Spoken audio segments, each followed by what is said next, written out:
Abakenyezi n'abana nibo bakenera amaraso gusumba abandi, bivugwa n'uwurongoye ishirahamwe riharanira iterambere Abadeko. Fabiano Bimenyimana avuga ko uwo mugwi w'abantu ukwiye gushigikirwa mu gutanga amaraso. Iryo shirahamwe rero rifadikanije n'ishirahamwe Pathfinder Burundi hamwe n'ikigo kijejwe kwegeranya amaraso CNTS, bakaba bari batunganije kuri uwu wa 20 ntwarante mwaka w'2024 igikorwa co guhimiriza no gutanga amaraso mu kigo cha kaminuza y'ubwitonzi Université Sagesse d'Afrique. Kuno munsi tariki 20 z'ukwezi kwa gatatu 2024 twari turamutse dusozera ibikorwa twatanguye kuva itariki 10 z'ukwezi kwa kane vyo kwigisha no guhamagara abantu gutanga amaraso, harimo no kwegeranya amaraso mu bigo bibiri vya kaminuza, aho twatanguriye muri kaminuza Université Lumière de Bujumbura campus Kinindo,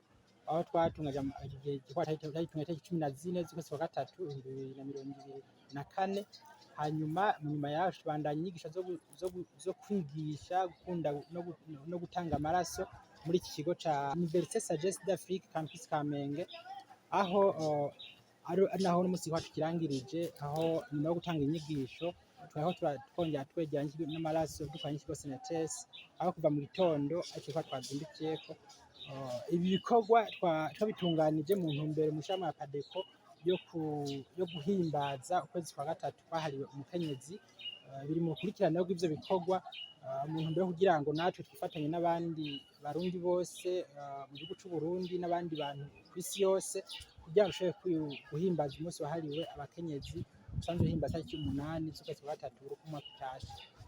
Ibikorwa rero twabitunganje mu iyo ntumbero kubera yuko muri Apadeko turavye igikorwa kuva twagitangura mu 2019 dusanga abakenera amaraso haba mu bitaro bitandukanye, mu mavuriro atandukanye, dusanga ari abakenyezi cyane cyane iyo bagiye kwibaruka, iyo bakozwe bigasaba ko bongereza amaraso kugira ngo bagarure mu gihe bakozwe. Agasanga kandi ahundi mugwi w'abana, muri abo bana bibarutse, muri abana b'imisi y'imyaka 5, usanga ibiharuro vyinshi mu baronse amaraso ari abari muri iyo migwi, abakenyezi n'abana bari munsi y'imyaka 5. Nico gituma twahisemo yuko mu kwezi kwa gatatu dutunganya ibikorwa vyo guhimiriza kugira ngo abe basanzwe batanga amaraso baze kuyatanga, batari bwamenye akamaro ko kuyatanga nako twamenyesha kugira ngo bashobore kwitabira igikorwa cyo gutanga amaraso. Ico bamwe mu banyeshuri batanze amaraso bahurizako ngo ni uko uwutanze amaraso aba arokoye ubuzima bw'uwundi. Aje numvise umwana noja muri uwo muhamagaro wo gutanga amaraso nkasoba abantu benshi, kubera ni benshi baba bashaka amaraso.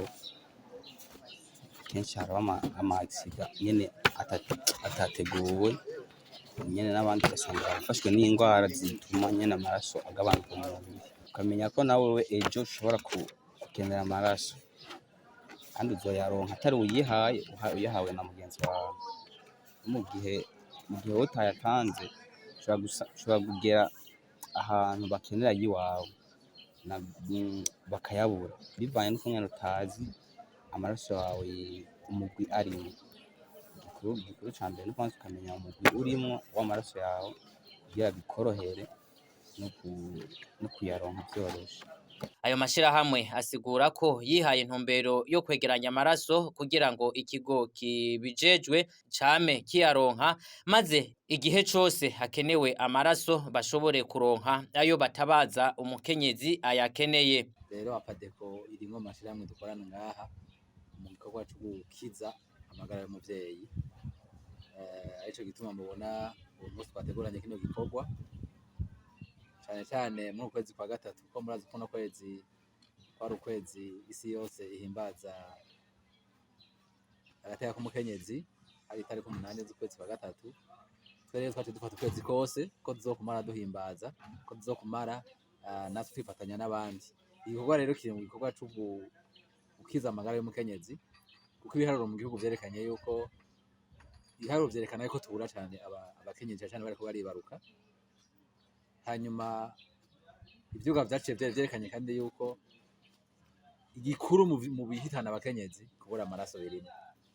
Twiharira intumbero na Padeko yuko tuzoterera ngaha mu Burundi igikorwa cyo kwegeranya amaraso kugira ngo ikigo kibijejwe kizokwame gifite amaraso akwiye maze igihe cose gihamagawe, igihe cose hakenewe amaraso bashobore kuronka ayo batabaza umukenyezi abikeneye. Mu kigo CNTS barashima ibikorwa vya Apadeko kuko ngo bamaze gukorana kenshi mwama mubona yuko ahenshi twama tugenda dusa n'abirebanga ari CNTS yonyene igiye, tugasanga twaronse amaposhe, rimwe birashika tukaronka amaposhe twokwita ko yisununuye ari nka menshi, ariko kenshi vraiment ntiriwe ndaca hirya no hino, iyo hariho nk'ishirahamwe ridufashe mu mugongo kuri kino kibazo, kino gikorwa co guhimiriza abantu kugira batange amaraso, ni ukuri twatwenda ko hariho akarusho, kandi mboneyeho n'akaryo ko gushimira ishirahamwe Apadeko kuko riri mu mashirahamwe menshi tuzi akunda kudufasha kino gikorwa. Twama twababonye hano kuri ino Université Sagesse, twama twabonye duhurira kuri mu Kinindo Lumière, kuri Université d'Espoir d'Afrique, aho hose vraiment iyo bahashitse twama tubona ko hariho akarusho mu bijanye n'umwimbu w'amaraso twaje tuharonka uwo munsi. amasashe arenga 80 akaba ariyo begeranije muri ico gikorwa.